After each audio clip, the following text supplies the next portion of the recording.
Look, when it comes to workplace safety, the real goal is to get ahead of accidents, not just clean up after them. Today, we're diving into the blueprint for doing exactly that, the Job Safety Analysis, or JSA.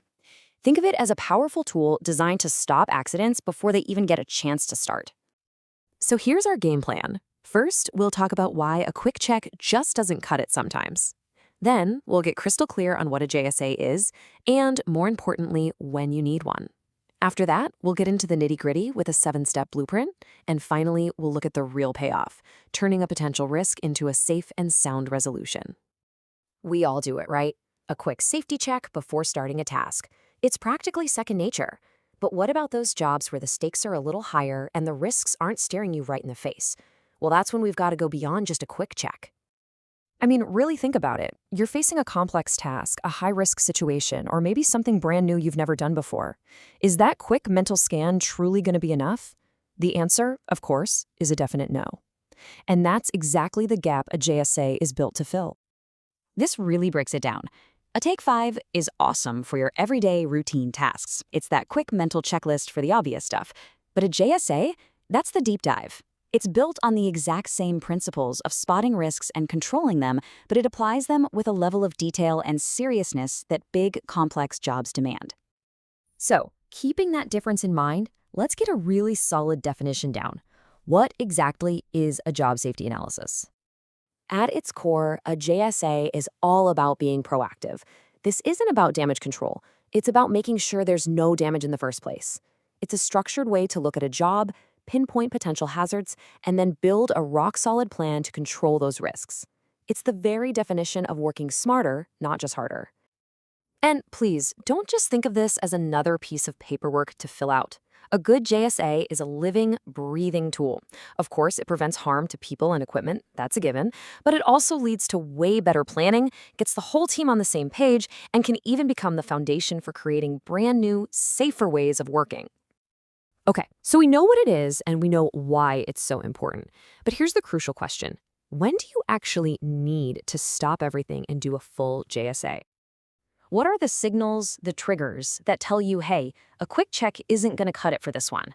Let's look at those specific red flags. Knowing when to escalate is probably the most important skill here. If your Take 5 uncovers risks that you can't just easily fix, boom, that's your trigger for a JSA. Is there no existing procedure for the job you're about to do? You absolutely need a JSA. Does the work require a special permit, like for a confined space? Or maybe you have to deviate from the standard way of doing things. Yep, you guessed it. It's time for a JSA. All right, now we're getting to the heart of it, the blueprint itself. How do you actually put a JSA together? Well, it all boils down to a clear 7-step process. Let's just walk through this. It's super logical. You start by defining the task. Then you break it down into smaller bite-sized steps. For every single one of those steps, you identify the hazards and figure out the initial risk level.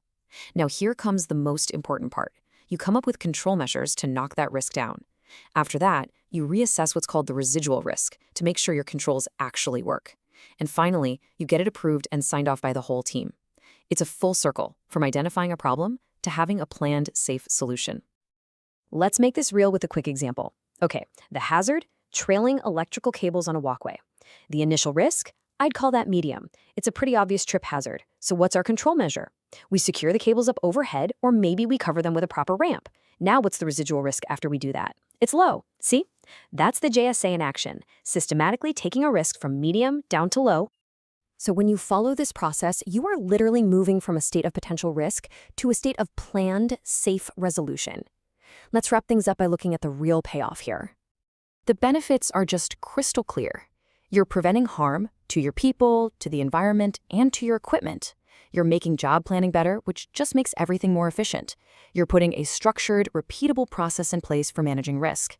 And maybe most importantly, you're building a team that truly has a deep, shared understanding of the work they're doing together.